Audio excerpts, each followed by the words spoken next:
Paw'dCats Sports.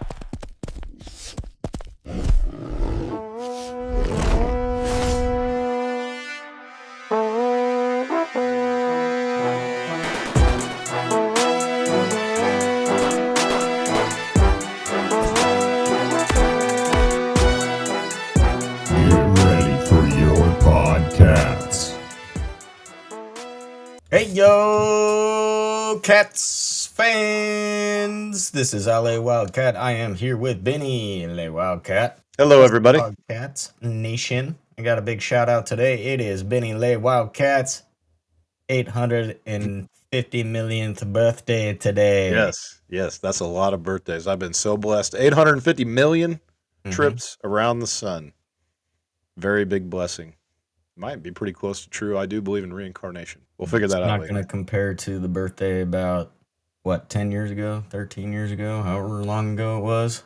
Well, there was the 30th birthday. That was Texas A&M Hey, overtime game. That was amazing. That was the most outstanding, probably of all the birthdays, with the fewest memories because, it was my 30th birthday, and it is what it is.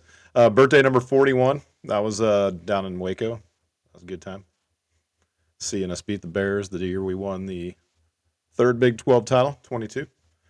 And let's see, 19th birthday. Yeah, that was the Nebraska snow game. That was the night before, but a couple hours after we took the goalpost down to the Ville. Yeah, it was birthday 19 on the 12th. So, yeah, lots of good birthdays this time of the year. Unfortunately, this season, football-wise, that ain't going to happen. But, hey, we got the Cats basketball squad tomorrow. What to say that? Alejandro. Yeah, hopefully they can get a win for you tomorrow. My birthday normally falls around the KU game, but this year it'll be falling on the Houston game in February. Basketball. Yes. So, welcome back to the Fiercest Hoops podcast in the Big 12 jungle. We're the fiercest voice in the Flint Hills, where lavender lightning strikes and bobcats roar. We are 2-0. We're cooking, and Thursday night, tomorrow night, we clash with Cal in Bramlage. OOD. PJ Haggerty's dropping dimes. Nichols too. Castillo sniping some threes. Snipers in the house. Abdi Bashir definitely sniping threes. Nate Johnson playing the D. And Tang's squad is turning heads. Buckle up. This episode's got breakdowns, bold takes, and a whole lot of Kansas State pride. Let's go! Let's go, Emaw. Segment 1, UNC Greensboro. Second half surge. That was the first game, correct? Yes, sir, the first game. So Mike it started Jones. off slow. Mike Jones, coach of UNC Greensboro. Who won Mike Jones, coach of UNC Greensboro. Tell me about that game. Oh. What happened? We started off slow in the first half. They actually had a lead 34-33, and then in the second half, we just shot lights out and ended up winning the game. Lights out. 94-63, I think, or something like that. Yes, about 30. Some concerning moments in the first half. I was checking the socials and the internet, and people were way overreacting for the first half of the season. Ended up being a 30-point blowout. So a little patience there, Cat fans. Yeah, so did you watch the second half? I fell asleep. My day job sometimes wears me out, and I don't have a lot of energy. And I get up very early in the morning because I'm old and I need to walk. So I might need this ticker for a little bit longer. 30, 40 more years, so got to keep it in shape. But no. Fell asleep at halftime. I'm sure you watched, though. You're much younger. Probably stayed up till 2 a.m. watching the replay. Yes, What are your takes? What are your takes? Nate Johnson balled out. Baller. Straight 6 for 7 from 3-point land, 85%. 9 and 9, right? Rebounds. Assists.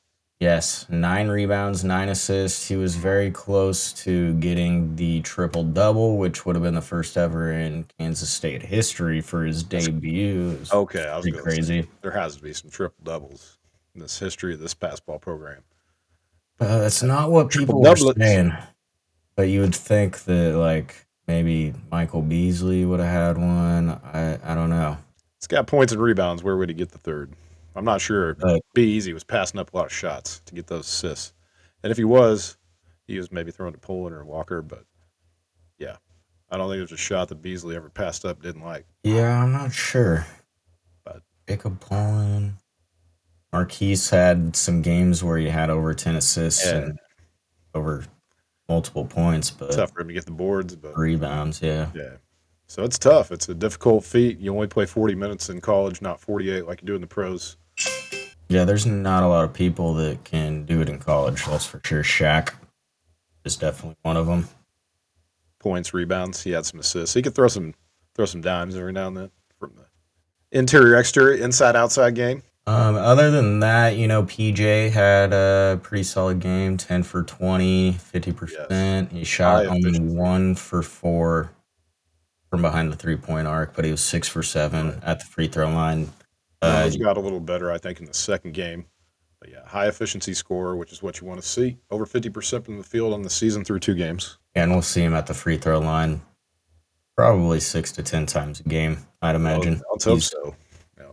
Buttery smooth in We there. could force some live ball turnovers, get out on the break. That's a good way to get the line. Of course, if you're not hit from outside early in the game, try to get to the rim, build your confidence, get to the line.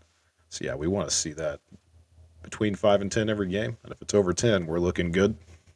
And then Abdi Bashir, I believe he was 0 for 4 in the first half of the game. And then in the second half is where he scores all 16 of his points. And he was 4 for 4 from 3-point land, 6 for 11 overall for field goal percentage.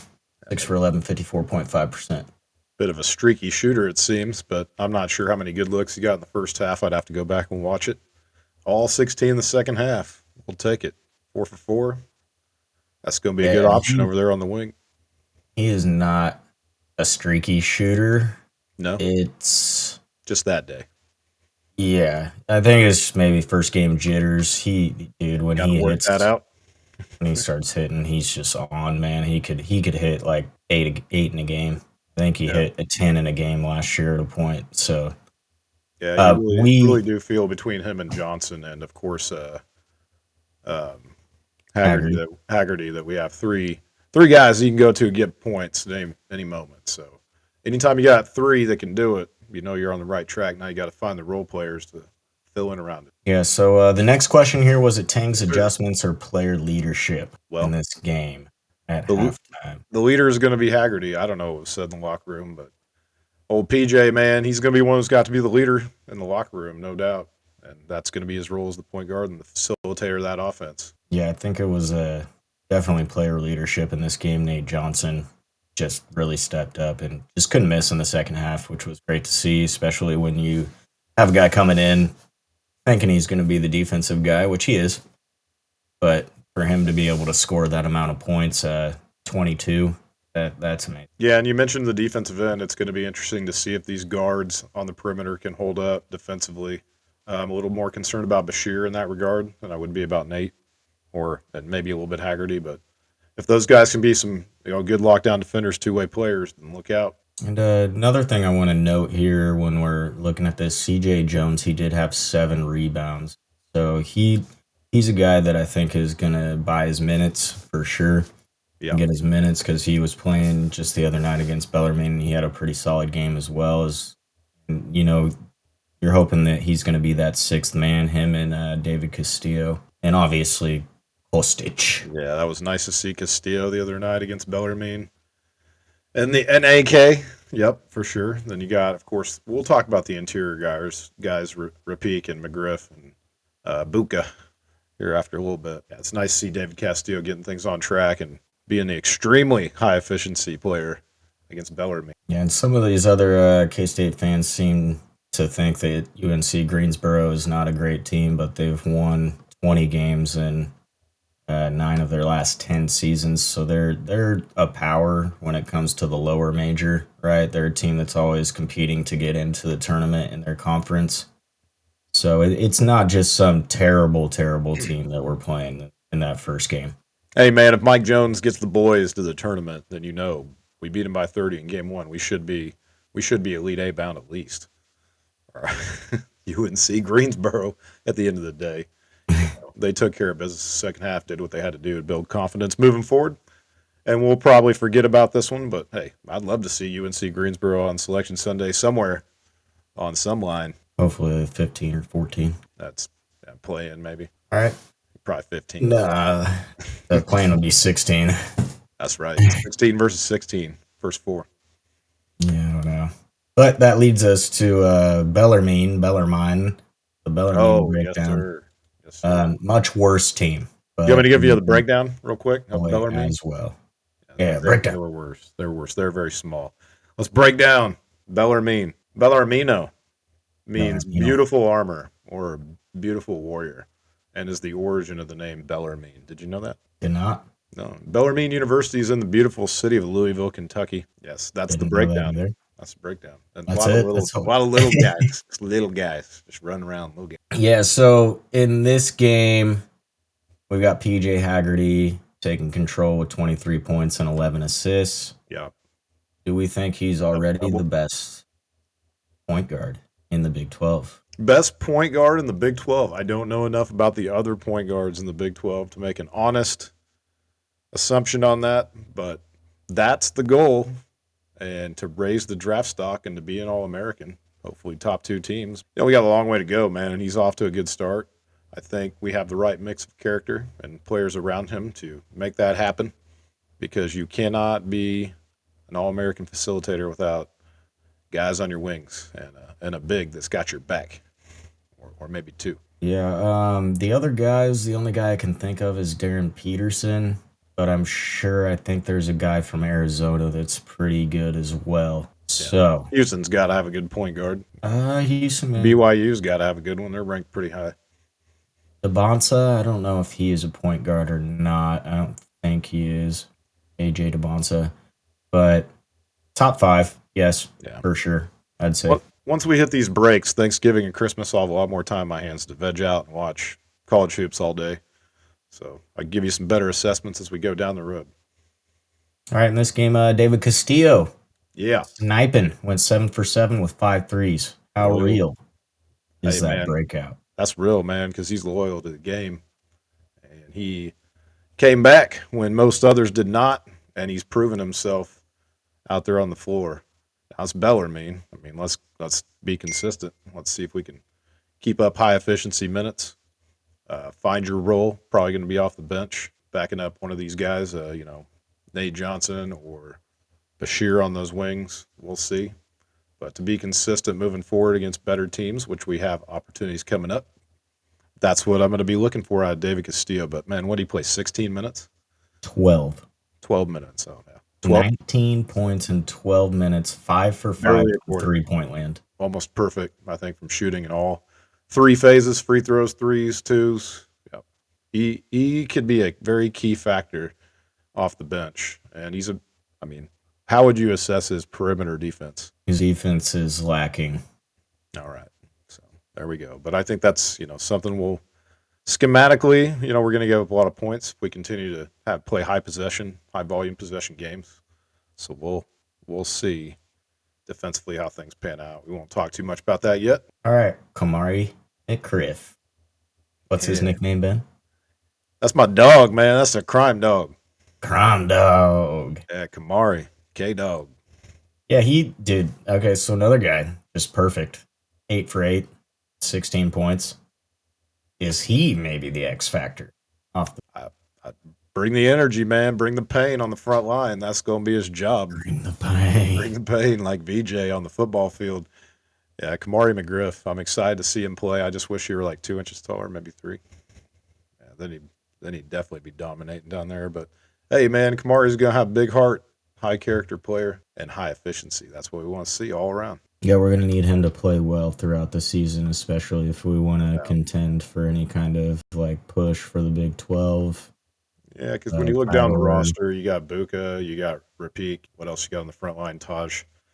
So, yeah, it's going to have to be McGriff starting in that spot. And then Rapik. Rapiek. Yeah, Rapiek. Elias Rapiek coming into. And he doesn't look terrible. He may just be trying to kind of gel into this offense right now from the program over there in Berlin. Yeah, and we talked about the Euros. There's 4 or 5 of them on this team, and it's going to be more difficult for them to, of course, get accommodated than some of the folks who are more familiar with the circuit, the collegiate circuit over here, like PJ, who's been around the block, Tulsa, TCU, Memphis, etc. And then it looks like, we have the same kind of typical issues. We had 18 turnovers against Bellarmine, 18 turnovers. Right. The offensive rebounding is meh. Okay. We want to see our free throw percentage go up. We had 11 offensive rebounds. We had 25 defensive rebounds. So we outboarded them by 14. Yeah, as And we then should. our free throw percentage 78%, which really isn't terrible, but you probably want to see that up in the 80s. And I'll speak to the 18 turnovers for a minute. That again might be more of a product of the philosophy, the overall philosophy, and kind of how we're approaching things schematically. It's a high volume of possessions. That when you have these high scoring games and you're putting up 90 something, but you're giving up 70 or whatever. So you're going to see numbers that are closer to 20, and that hurts your feelings a little bit as a coach.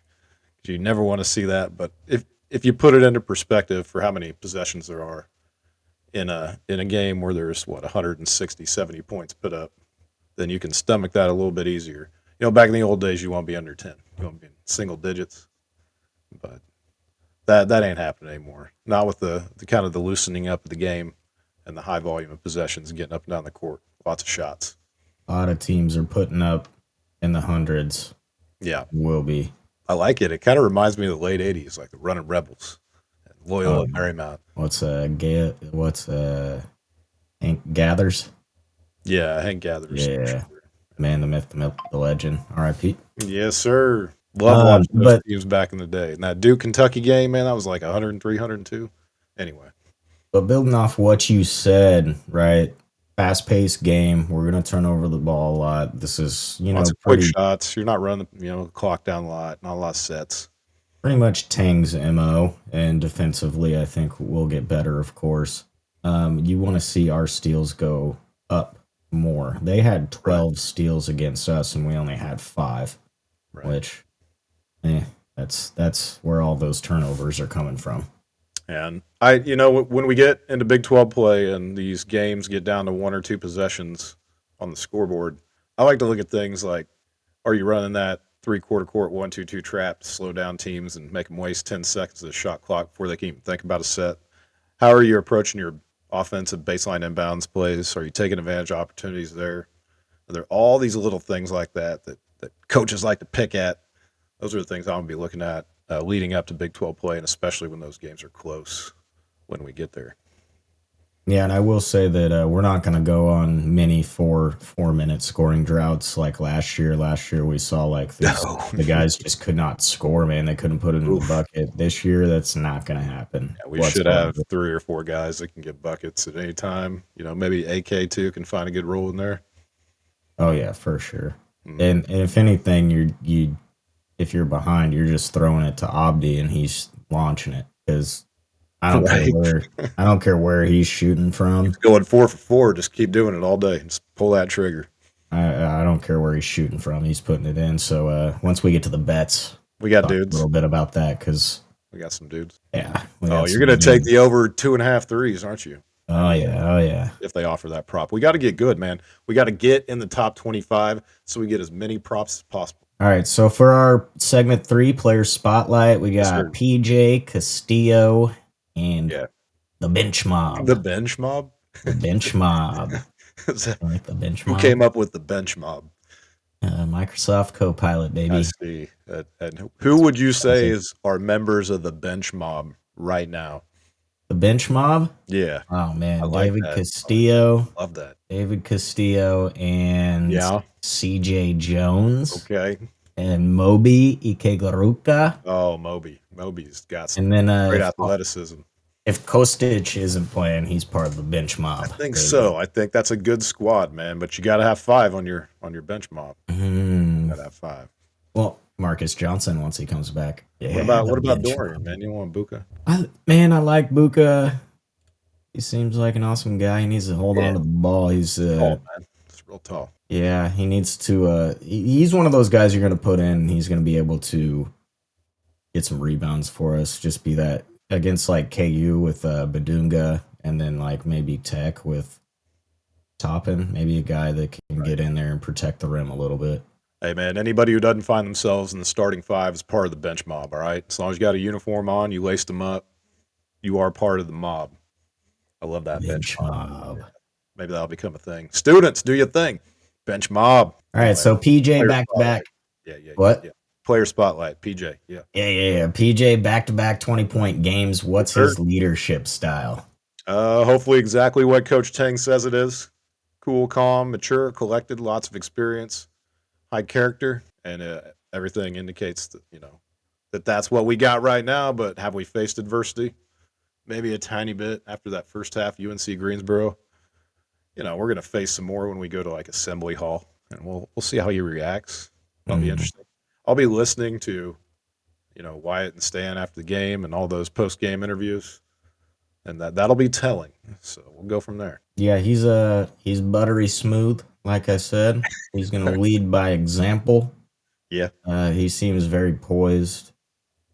He's just a guy that makes it look effortless, right? He's here for a purpose. Yeah, and his purpose is driving down the lane and then cutting a guy and just kind of floating it right in, man. It just looks pretty. Looks pretty easy for him sometimes. He's here to be the coach on the floor. And that leads me to Castillo's leap from 2.4 points per game last year to this what we've seen as instant offense. Do we think that maybe PJ has something to do with that, or maybe he's just finding his rhythm, or he's more comfortable now? Yeah, I mean, it always helps to have, he's probably refreshed. He's got a whole new squad around him.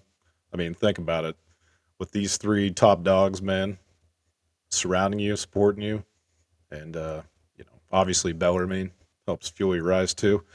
But of course, man, it's got to be refreshing just after what you saw last season. Yeah, we got to remember he's a sophomore. He was only a freshman last year, and he was getting some good minutes, and I think that was a great experience for him. But yes, playing on that team, it just wasn't in the philosophy, right? The Tang wanted.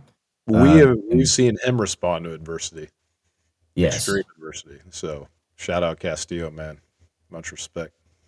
So if, like we said, man, if he can be that leader of the bench mob, ooh. Yeah, I can see it. I can see it. He might be that dog. He might be the top bench dog on the mob. All right, other than that, who's the most underrated contributor so far? Oh, that's a good question, man. Underrated so far after 2 games? Man, I haven't underrated anybody. So I guess maybe Buka. I just took a shot at him not too long ago. But underrated? I'm interested to see if Moby can develop into and find a role in this offense, and find a way to get out on the floor, because he's, like I said, uber athletic. But how is he going to fit into this puzzle, and how will he contribute? Yeah, he got 17 minutes, so he got the same amount of minutes as Elias Rapiak. Right. So that is probably one of those guys. He's just got those hops, and he's got that athleticism in him that you see as kind of perfect for a Tang team. So you probably want to see him in fast breaks, just getting up there, alley-ooping. What I want to see, and just getting after the ball. Doing some Desi stuff? Yeah. Yeah, that'd be nice. And then Kostic, of course. He's a shooter, so we'll see how he is on the defensive end moving forward as we get more film on him. Yeah, he's only 18. Yeah, and he looks the part, right? His shot looks great. If he gets into a rhythm and he's coming off the bench, then other teams are going to have problems. That's for damn sure. I mean, if he is the real deal and he sticks around for a year, 2 or 3 years, it stays loyal for a couple years in an era where no one is, and ups his stock to the point where he can get drafted, like people love him. Oh yeah. Yeah. Long way to go for AK. Long way. Yeah, I would say underrated. Maybe those guys. Yeah, those 2 guys. Yeah, just maybe underutilized or trying to find a role. All right, segment 4, Tactical Tang, coaching adjustments and identity. What do we think Tang's philosophy this season is going to be? We talked about it a little bit. Is it going to be pace, spacing, or versatility? He's going to have to accept the pace of the game, and I think he already kind of admitted that in the post game after Bellarmine, because we are going to If we're going to put up 80, 90 points a game, then we're going to give up a ton of points too and turn the ball over a lot, and it's going to be a little messy at times. So he's going to have to accept that. But what's his philosophy? His philosophy is just to be that player's coach, man, and to just spread the love and try to lift spirits whenever he can, and even in those times of adversity, that's who he is, and I respect that. There's two different sides to Horrible. that story, but that's the 21st century way. So if you're living it, then I don't have a problem with you preaching it. Yeah, I think the obvious answer here is pace because we even Driscoll said it. We want to be having 72 possessions a game, and I think we were up in the 80s in the first game. Not sure about last game, Yeah, that's but something I'll keep an you eye out. you want to evolve right into if you have that pace, you want to give space, right? You want to create that space so Right, that you want the rhythm dunks. freedom, autonomy.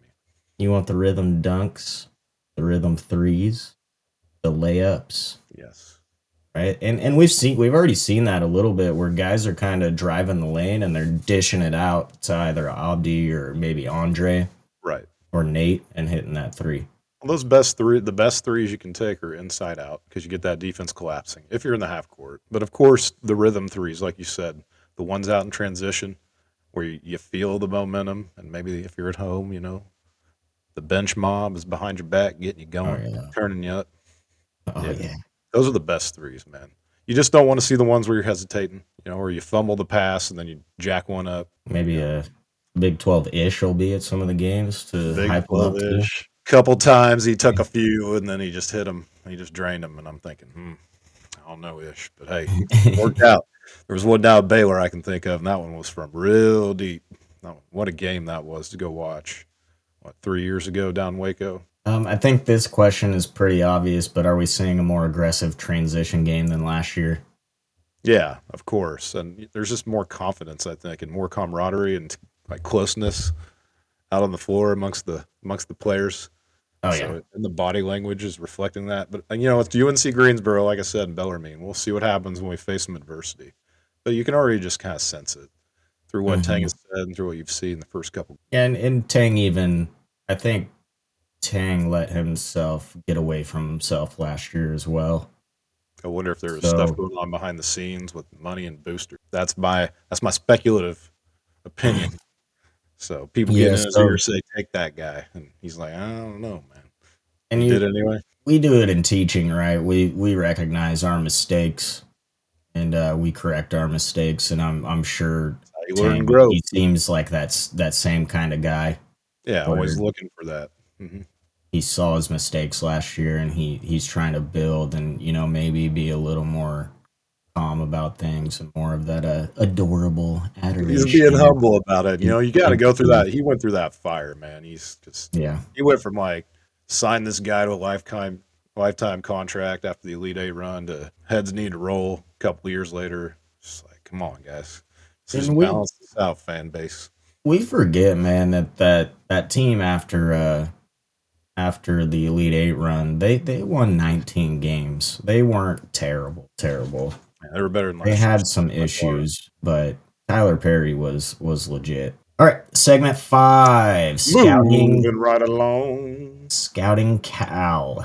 Thursday California. night collision. They're coming all the way from Berkeley, California. The Little Apple. So Is that what do you correct? think is their biggest threat? Size, Oh, shooting, biggest threat. or tempo? Day aim. Did Yeah, that was one of the options, was it? No, but that Hmm. sounds like Oh, shooting. tempo. Tempo. This can be up tempo game. Um, One would think. Probably. Lots of students there should be hyped.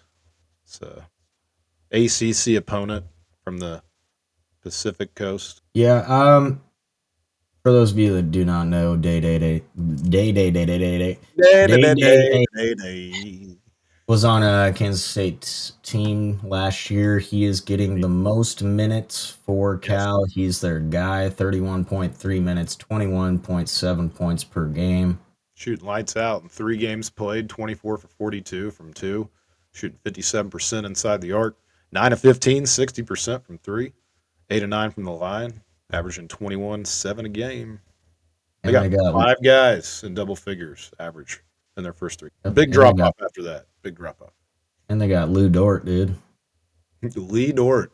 They got Scotty's brother, Justin Pippen.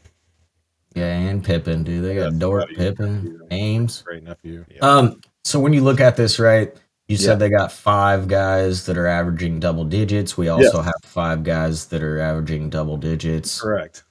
So I wouldn't take that much into account. This is going to be a real test, I think, for both teams, and we are favored. So yeah, we're playing at home. We should be, of course. So hopefully we can come out and play a full, complete game. We didn't really see that against UNC Greensboro, of course, in the first half, and then Bellarmine.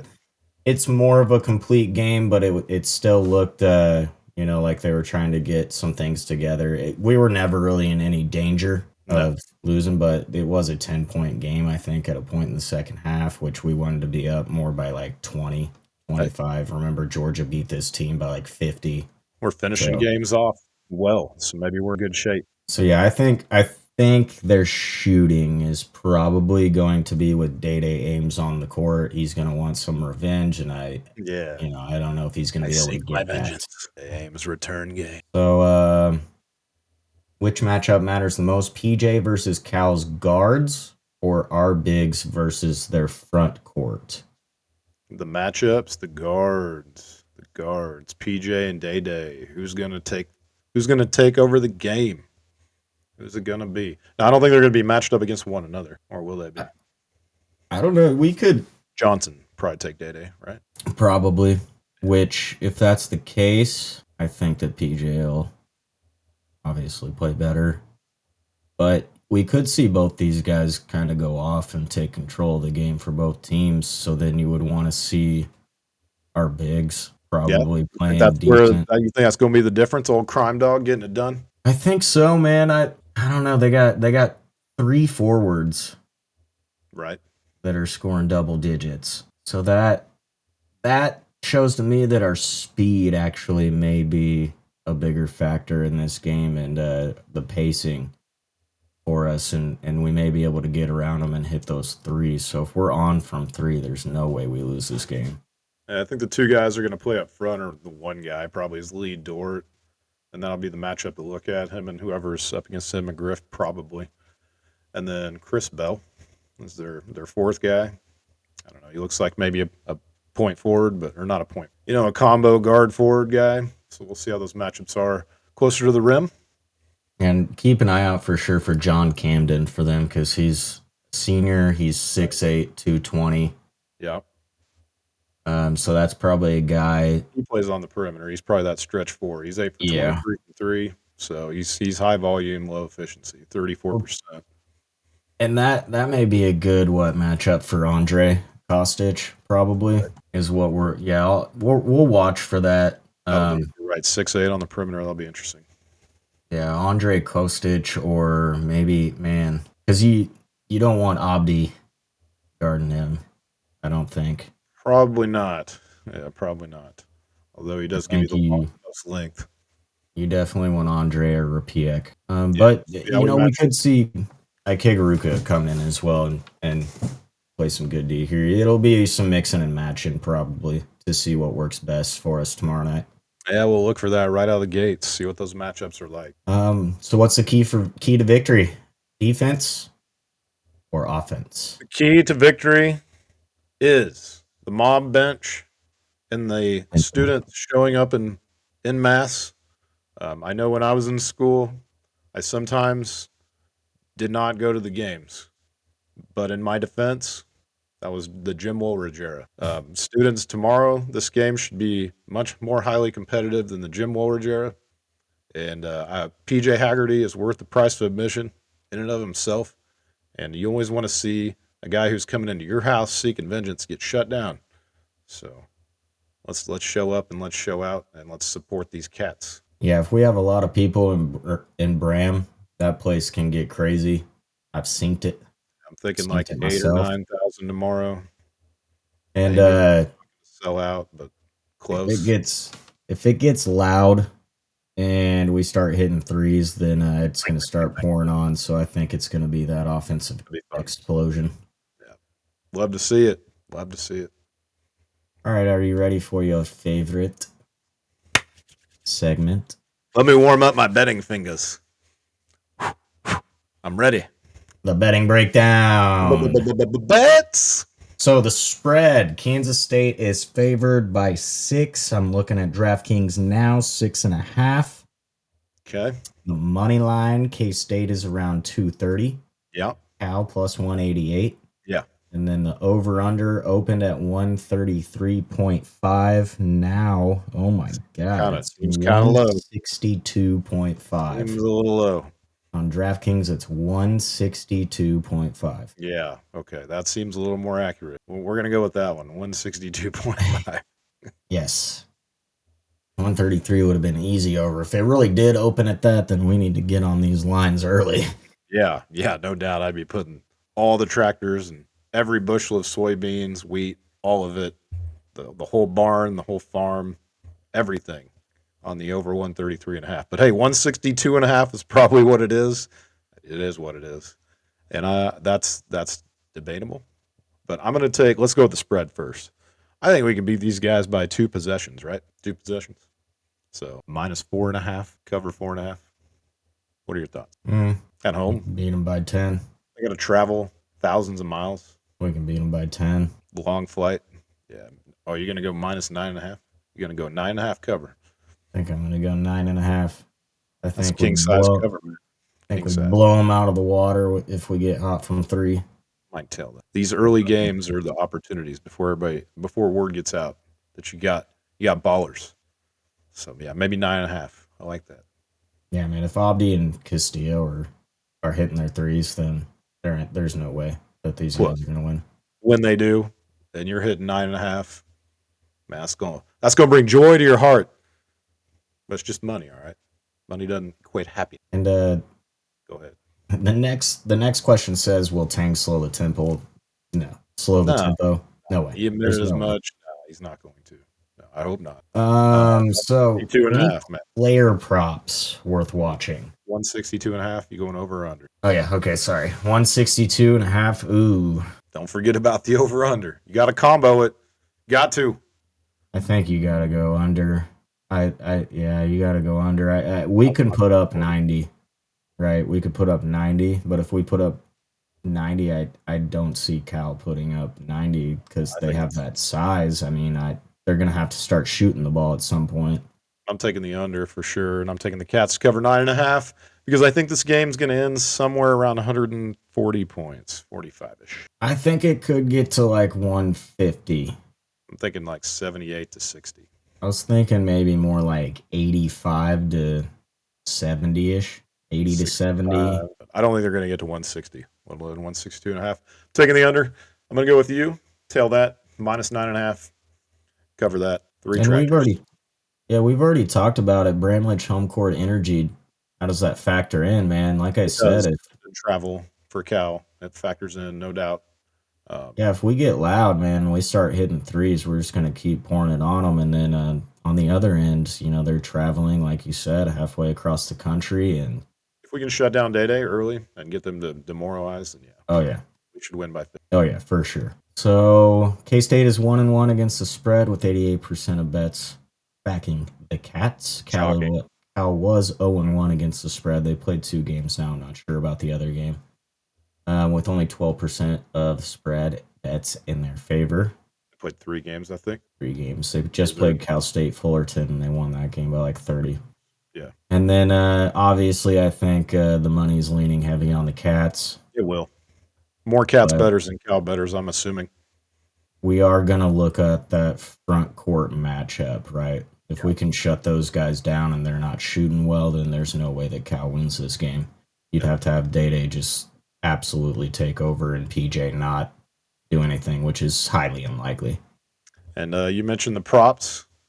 You want to talk about those for a minute? I think you said something about rebound. Props. Maybe. So you got to look at that front court matchup. If we have props on Prize Picks or whatever app you use, you're going to want to take Bashir on threes because it's early in the Yep. season and they're going to have him Gotta maybe be at 2.5. He's going to hit 3 or 4. He normally will. He's They're going not gonna to have go a off for 8 or 9 some games probably. Mhm. This is a dude, Bashiri. I think he went off for 30 some points against Michigan State last year. Yeah. Should we take Haggerty on dimes? Haggerty, depending on his line, if he's at 20, he'd go over, right? 20.5, you still go over in points. Assists. Who's your assist guy for the over? On this team, assists, Nate Johnson. yeah, In you'd this have to game. go Nate or Haggerty. You'd stack Haggerty. You could. But also Nate Johnson, of course. Nate Johnson's going to get that ball moving around, 6.5 assists per game. Yeah, Haggerty just had that double-double, right? 19 and 11 or whatever, 20-something 11. But rebounds, Nate. Yes. Who's going to be the guy to clean up the glass? Nate Johnson.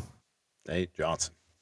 Nate Johnson is one of the better all-around players that we have seen come into Kansas State for a while. He's a 10-tool player. I don't know what the 10 tools are. I know at least 4 or 5, but And you could say Keontae there, but Keontae is not as good of a defensive player as, and I think that trades off a little bit because Keontae could get a mid-range bucket almost whenever he wanted. right. Maybe the best since Rodney all around. Yeah, That's skipping over like Barry Brown, Dean Wade, Stokes era, but anyway, yeah, that's was my first thought. All right, so what's your final prediction? My final prediction for this game: we're taking under 162 and a half, and Kansas State minus 9.5, which means the Cats are going to win 78-63. I'm gonna go 82-70. 82-70. All right, that might be actually. Yeah, you might be onto something there. We'll see. Stay tuned. 80 points. Let's cross that 80 barrier, but keep it under 162. Don't give up 80. All Or right, if everything goes our way, 100-60. that's good. 100-61. Yeah. 99-62. Yeah. Good times. Cats by 90, right? Yes. Yes, sir. That'd be pretty nuts. All right, so Cue the Thursday outro. night, Cue the outro. it's Cal versus Cats, and Bramlage gonna bounce. We've seen the flashes, we felt the fire, now it's time to bring the fury. Yes, sir. From Haggerty's handles to Castillo's snipes, this team's got the juice. So Paw'dCats Nation, wear your purple, bring the noise, and let's make Thursday a statement. Until next time, stay fierce, stay loyal, and always, we are the fiercest voice in the Flint Hills. K-State. That case statement. Bye-bye, everybody. We love you. Check See you you later. later. Deuce, deuce, bud.